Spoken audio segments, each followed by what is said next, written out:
Welcome to Let's Talk Money with me, Alma Maria Vernaz. In this very first episode of Let's Talk Money, I had the chance to sit down with Joanna Udo. Joanna Udo has a background in computer networking and network security. But Joanna isn't just a technology professional. She's also a business coach, an advisor, and a pathfinder for women who are looking to start their own side businesses. Joanna, welcome to Let's Talk Money. And Thank you. so, Joanna, you before we started recording this, you were like saying some like really interesting things, and I can share with you like what my perspective, like what I see in you. I see someone who's extremely successful in her chosen field. And apart from that, I know you also have like a side hustle, you have like a small business. And so um, I'm just really interested in learning more about, in general, people's relationship, their emotional relationship around money. And you were saying something really interesting about how you relate to money, like how you see money in how you relate to money. So I don't know if you want to talk a little bit about, first of all, you mentioned something about people giving advice of like don't buy Starbucks and save your money. What do you think about that type of advice? Like how has it or does it apply to you? How do you think it should apply to other people? What do you have to say about that? So for me, it's if you follow like the Dave Ramsey rules of finances, which by the way I don't follow. Please, Dave Ramsey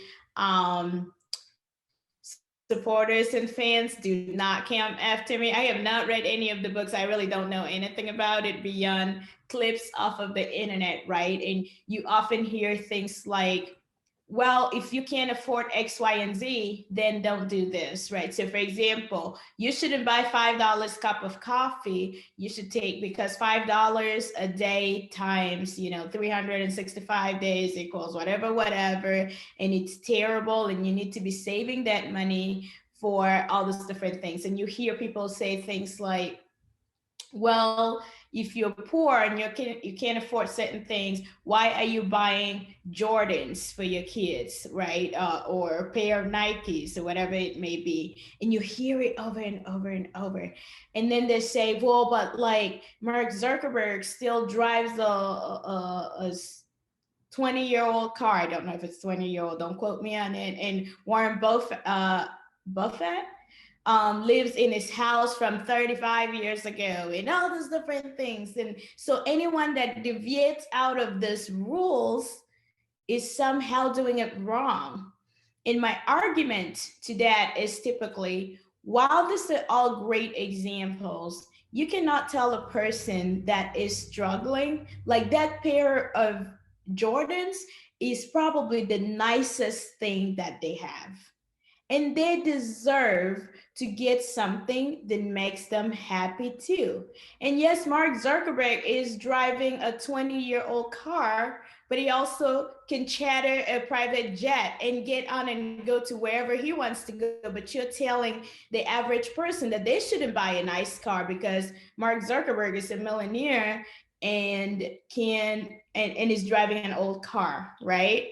But they're not even comparable because he has a lot of other ways to spend his money, and these people just have this much money to spend on what they can afford, and you're trying to tell them how to spend their money, right? So those are just my things around how people have that, people talk about that. I personally, my mission has always been to teach women how to make money. And so I'm not on the saving side. If you need to save the money, you need somebody else for that. Because what I specialize in is how you make it, and multiple streams of income. And so that you're never left in a situation. And I think that you should still be careful with your money and make the best decisions. But what I teach people is to make sure that you're never caught in a situation where like your fountain of money is dried out, right? We all have skills and things like that, and you can use those skills, to make money at any given time. It's all about like having the right strategy and identifying the right opportunities and things like that. And so for me, I say, do what makes you happy as long as you don't end up on the streets. But that can be controversial. But hey, I'm not going to shy away from controversy when it comes to talking about money and talking about emotions, because for so many people, money is an emotional trigger. You know, I've done this in the past where I feel upset about something, and so I buy myself something.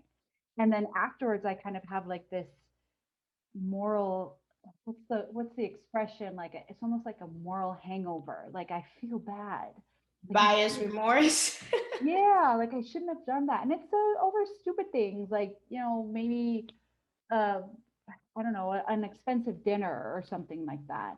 And I guess my interest, because I've spent a lot of time doing a lot of self work, self development, because I have struggled so many years with just crippling self doubt, always second guessing myself. And what you talk about with you teach women how to have multiple streams of income. Like I'm ready. I want to learn more about that. I'm most likely going to sign up for one of your courses or something, because I have been employed since I was 15 years old. I've been working since I was 15, and I didn't do it because I had to. I was very privileged in the sense that my parents are always able to send me to private schools. I never had to help in the house with bills. My parents took care of everything. And now that I'm an adult and I'm also a parent, I've been fortunate that my children have not had to do that. But I always feel like any one person can just be like one bad decision away from being on the street. Like that one, I don't know what you think about that. Like, especially because there's so much around money that can be tied into emotions. Absolutely. And I think that yes, I think a lot of people are this close to being on the streets.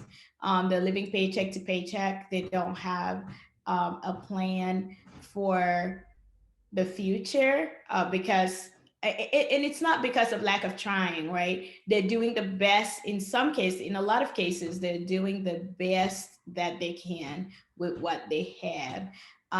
But it's also a big mindset thing, right? And so it's just a lot of things. So if you were raised in a family where your parents didn't really ever talk about money, right? Mommy and daddy always did what they had to do to get food on the table, and money was not a topic for discussion, right? They never missed a birthday present because it was the right thing to do, and then because they don't want to have that uncomfortable conversation with their kid that, hey kid, mama cannot afford a birthday this year because we just don't have the money. And so we build on this mindset in a lot of cases in kids that they just think they can do whatever they want, they can get whatever they want. They don't understand what the struggle is. And then when they get to real life, it's like, whoa, what am I supposed to do? Like, this is not enough money. But they've learned from their parents that they need to continue this facade of everything is okay. And so they continue and they carry on that on, they pass it on to their kids, and they always have the birthdays and they always do everything they can, and they just push, push, push, push, push. Instead of actually maybe taking a step back, sitting down and going, okay, let's look past today, right? So I have this job, I'm making $8.50. What is the way out, right? Like, when does it change? What should be my next step? And it's a lot of things that ties into that. It most times people just don't know. They're like, well, I keep working at $8.50 because I work so hard. Somebody would give me a raise, and I'm gonna finally get to $10, and they just continue.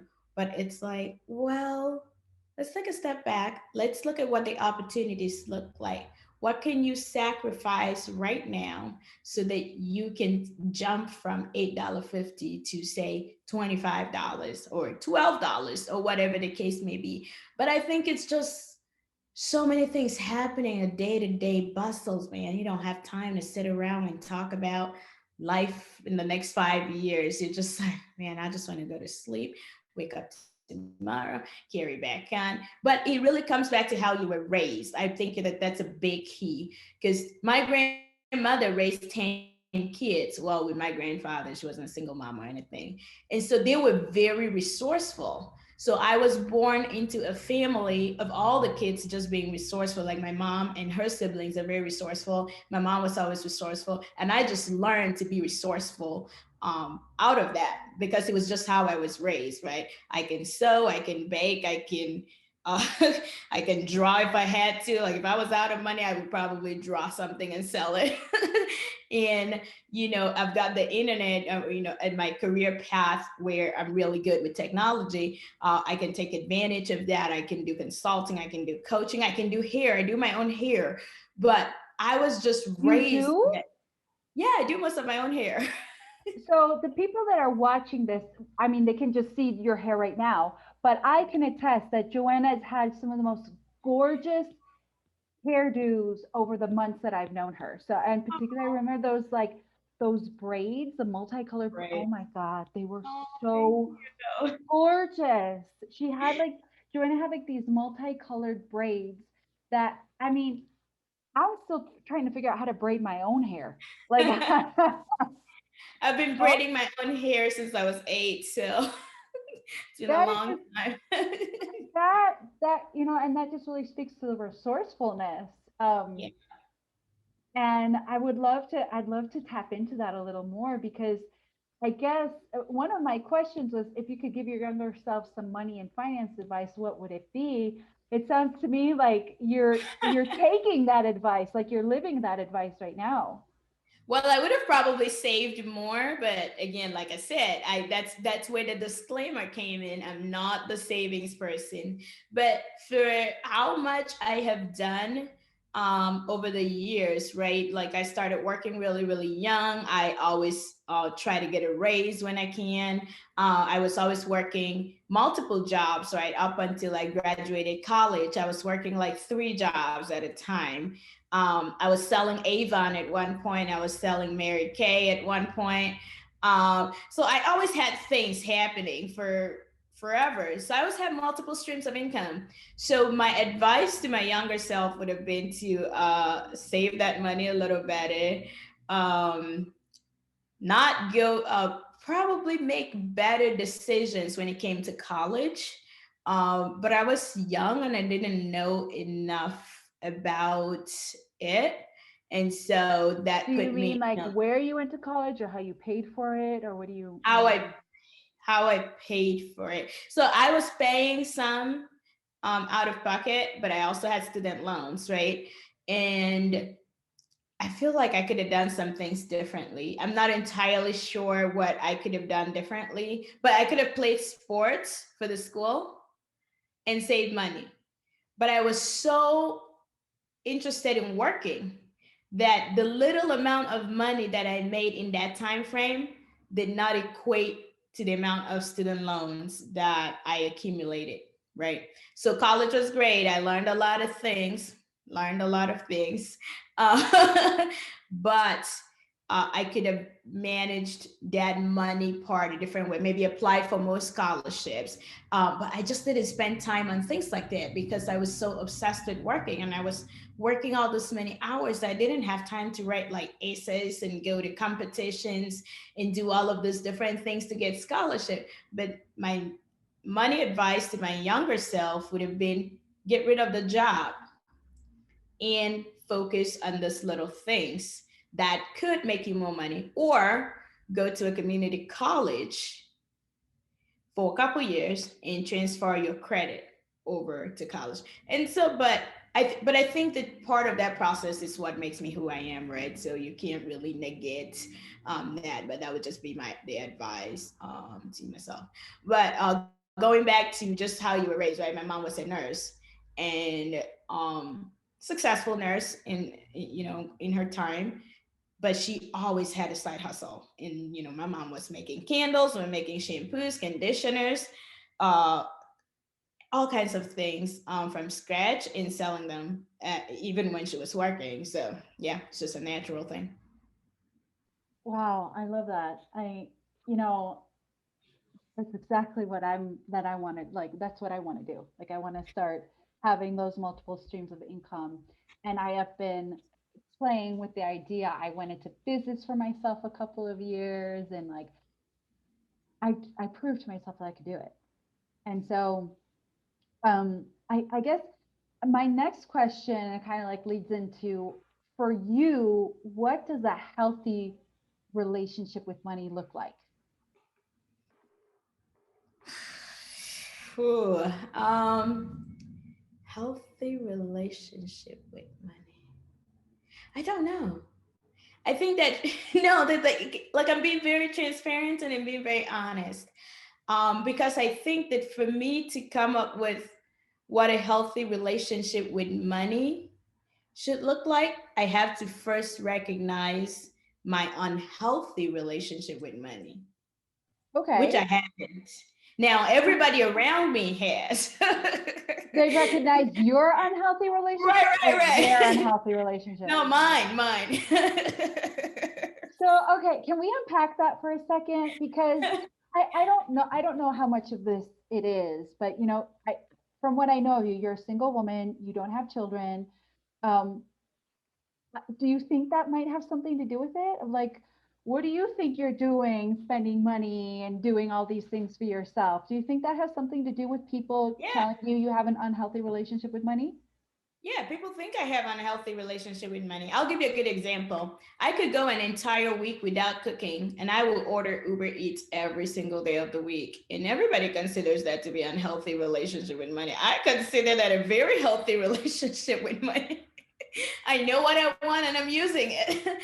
And so a lot of times people would say, wow, that's a lot of money that you're spending on Uber Eats. Do you know how much money you could save doing it things this way? And I say, I spend probably $500 on eating out plus Uber Eats a month, but I have $0 grocery bills because I don't do grocery shopping at all. Well, there So, you go. right? So it's like, but people don't understand that. They're still like, well, you could save more money buying groceries. I'm like, but I don't buy groceries, right? So this is a decision that works for me. Now, granted, my mom lives across the street. And so if I need a salt and pepper and that kind of stuff, it's right there for free. So I don't have to buy them. Um, but I think that a lot of times people don't understand your money situation. So they try to help you the best way. When I feel like when a person that has had 5 children, right? uh, and maybe makes even less money than I do, is sees me buying an Uber Eats every week. That seems like a luxury to them. But they're removing the fact that, again, I'm not spending that money that they're spending on grocery, the gas that they're driving to the grocery store, the time that they spend walking around the store. Because as far as I'm concerned, my time is money. So the less time I can spend walking around doing all those things, the more money I can actually make. So they don't take all those things into consideration. But I would say, a healthy relationship with money for me would be that I actually know where my money is going at all times. I do not. Sometimes I do. I get into a phase where I track everything and I go through my credit card statements and I go through my bank statements and I cancel stuff. I'm like, why am I paying for all this garbage? Like, what is this? So I cancel them. And then over time, the reaccumulate, right? Because I've clicked on a whole bunch of other links and bought stuff and all that. So a healthy relationship for me with money would be potentially having like a review, like maybe a quarterly review of, okay, this is where all my spending is, and maybe this is where I need to cut back. And then actually feeling good about those things. There are some things I feel really good about buying. I have zero regrets about my Uber Eats. Zero. But I do have regrets in, like, sometimes I would buy like courses because I'm a business coach. And so a lot of times I'm always trying to develop myself and learn more about marketing and sales and things like that. And so a lot of times I spend money on those things that I regret, because I buy a book to learn sales and marketing only to find out they're all exact things that I already knew. So that was just wasted money. It wasn't food. I didn't eat it. I didn't enjoy it. It was so, to me, a healthy relationship with money would be spending less money on things like that so that I have less of those regrets, as well as being able to track where all my money is going. I track where my money is coming from, right? Because I run a business, I have a business bank account, and those things are tracked, because I need them for my marketing and growing my business, to know where my source of income is and all of that. But as far as just personal finances, I'm not going in and saying, okay, this, I'm paying too much for this, I'm paying too much for this. I have adopted new, like, several tools over the years to help me with that, right? So um one of my favorite tools is like Mint Bill. No, is it called Mint? Yeah, it's called Yeah, just Mint. mint. Mhm. And I have like all my accounts tied to it, and then I can see all this information. Probably a year ago, I started using Truebill, which is an app that you pay about $4.99 a month for. And it just kind of tracks your expenses. But one thing that it does is it tries to renegotiate prices for things. So, for example, last month, they popped, notification popped up and asked if I would like them to renegotiate my bill with my phone company. And I said, okay. And they like went over and did whatever, and they saved me $50 a month. They typically take a percentage. Whoa, wow. Yeah, they typically say, take a percentage if they save you money, which is usually not a big deal. But those are things that I would never go out on my own to do. I wanted to come back a little bit to your work, um, and how your work is helping people in their own emotional development as it pertains to money and finance. And now, I don't know if you would think about your work that way just because of what we started the conversation with, and we didn't record that part. But I really do think if you're helping women learn how they can have their own businesses, there is definitely an emotional component to that. Um, and I say that as someone, as I mentioned earlier, I've struggled with self doubt. Like it's just crippling. Like thinking, getting to the point of thinking, why would anybody ever want to work with me? What do I have to offer them? And it's like that is it's almost suicidal. Like, you know, it's Yeah. it's a terrible thing to think about yourself, because you're not allowing yourself to live a full life. And Mm-hmm. so owning my power in regards to finance and money, and I consider myself to be really good once I put my mind to um, managing my finances. I'm very good at it, and I have very good money habits. I track all my expenses. I write everything down. I have an I am a Excel sheet junkie, and so I have my budget changes every month. I go over my budget every month. I try to get it to the point of like I know what my net worth is every month, Yeah. and I've done that intentionally because I want to work on this like internal like negative voice that I have in my mind around my own ability to produce and to be abundant. And so I'm Mm-hmm. wondering if you can talk a little bit about how your work is impacting the lives of the people who come to you for help, or who might take one of your webinars, Courses, or coaching. courses, or buy one of. I think you have a book. Yeah, I saw That is you one. had like a Clubhouse book, right? I have a Clubhouse book. I have a launching a business book. I have a I think that's probably it. I may have another book out there that I can't remember. So a lot of uh, the work, I am a so a lot of times I call myself a business coach, a business strategist, career strategist. Um, but ultimately, I'm more so of a lifestyle coach, because when I work with women, I am looking at them holistically. So if you came to me and said, I wanted to start a business, and this is the business that I want to start, I can't just jump into that. I need to understand why. I need to understand Mm. why you want to start a business. I want to understand where you see your life in the next few years, right? What Mhm. does that look like for you? Mhm. Um, what is your ideal lifestyle? And what are you hoping to accomplish with this business? And then once I have all that information, I am able to help create, depending on which type of my services that you buy, I am able to curate services for you, a program that works for you.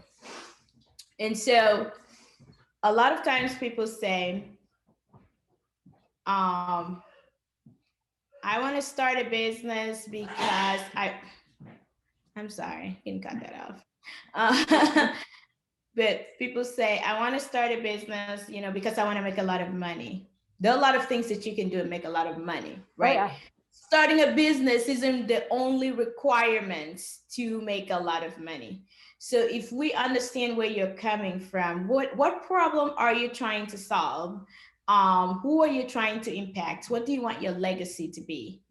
This, and then we go through the mindset, because there is a certain type of mindset that you need to run a business. When you run a business, you are a problem solver.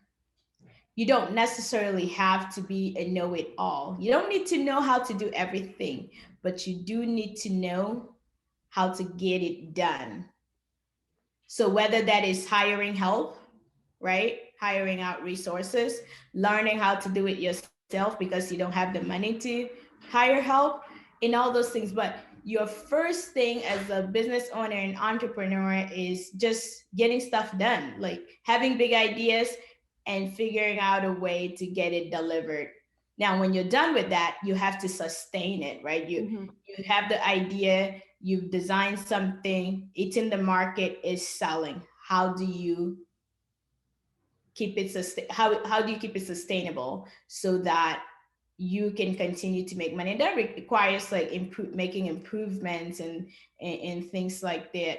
But your business will be more successful if you love what you're doing, if you understand your why, and you know what the success of that thing looks like, and it's tangible, right? It's tangible. A lot of times people say, I just want to sell a lot of my product.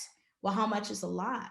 Like Mhm. that. Wait, if we don't know that, we can't really get anywhere. And then I work with women who say, I want to sell a lot of these things, and we start talking about it, and I say, well, you can sell $100,000 worth of this, and they're like, whoa, that's too much. Like, I'm just looking to make like 40,000. So then you have to work through, right? That mindset of The like, emotion that you're talking about emotions right there. yeah, And I think yeah, maybe you'd never thought of it that way before. But you in your coaching work, you do emotional work. That's emotional labor right there, what you're talking about. You're helping people switch the way that they're looking at themselves and that own yep, story that they're telling themselves around money. yep, absolutely. And that happens a lot. It happens in career as well, right? When we are advising women to ask for a raise and don't take that job because the salary is too low, like that is mindset work, because And that's they hard. say, yeah, because they say, well, I came from making $15 an hour and somebody's trying to pay me 20, and they're like, that's great, and you're like, no, but they really should be paying you 35. And Or they're like like, in yeah, or like in my case, where I was unemployed for like 7 months, 8 months, and yeah, I took the first thing that was offered to me, but because I was like I was desperate. Yeah. And there is nothing, honestly, there's nothing wrong with that, right? Because if you have to get out of that situation and get your foot in the door and just get started. But a lot of times people are just so afraid to have the conversation. So like this like is literally just asking HR and saying, this is what I think I like, this is what I would accept. And that is either a yes or no question, right? So we don't even do that because of that mindset. We come from that place, when you come from a place of abundance, you think differently. But when you come from that place of scarcity, Mhm. you're just like, whew, I cannot afford to make this money, um, not take this money. And we screw ourselves for the long run. And so all of my work, whether it's coaching people um, to start a business, coaching people to grow in their career, start in their career, the conversations are the same. Helping somebody sell their property, because I'm a licensed realtor. I um, have no idea that you did real estate too. Oh my, what don't you do? I know. I'm still trying to pick one thing to focus on, but I did. I picked one thing to focus on, and it's empowering women to live their best lives. So, um, So, but but even when you're helping somebody sell a property, it is a mindset thing, because I'm coming here telling them that they can sell their home for, $10,000 more than they expected. And they're going, no, like if we put it that high, then nobody's gonna buy it, right? Like it's almost a mindset. So I think that now that I get it, that's what you consider like the emotional piece of it. And I just call it mindset. But at every single level, it's working through how you think, how yep. you see it. And just understanding, why do you feel that way? Why are you thinking that way? What happened in your life that made you feel that way? So it's like, we're not therapists, but a lot of our work is just like working through these issues before we even, because I can teach you how the process works. I teach you the process improvements, and I can design, give you the strategy and all of that. But unless your mindset is flipped, you're not going to be successful. And that is true across the board in everything. My background, my own personal background includes I was in a relationship with somebody who's an addict, and I had my own issues around what that looked like. I was codependent, and it's very common for a codependent person to be in a relationship with an addict, and it's just this whole loop. And going to the 12-step programs and going to the therapy, it all came down to, what are the stories you're telling yourself? What is Mm-hmm. the script you need to flip, or what's the cassette tape that you need to turn over? What Yeah. is it that you need to do to break this cycle? Mm-hmm. And the wonderful thing about this work is that if you don't learn the lesson the first time, the second time, the third time, the fifth time, like, you keep, life keeps giving you the opportunity to learn the lesson over Yeah. and over and over and over again, which is essentially like the reason why I'm doing this. Because for me, a big part of flipping my script is, okay, let's start talking about this. Let's talk about how money and emotions tie together, and they do. So I know, Joanna, you have to get going. So before we wrap this up, can you tell us, can you tell the people who are listening, where can they learn more about you and your services? Where can we get, some of this amazing experience that you've had? Because at the top of our conversation, you talked about how you're very good at making money and showing women how to do the same. Where do we get more of that? Well, thank you for that opportunity, and thank you for having me on. I'm excited to hear about all the other women and all the other men that are going to come on the show and share their stories. So I look forward to that. But you can find everything you need to find about me on joannaudo.com. It has links to my various businesses. You can also catch me on your favorite social media platform: Facebook, Instagram, social media, Twitter. Actually, don't find me on Twitter. I don't know how Twitter works. Clubhouse.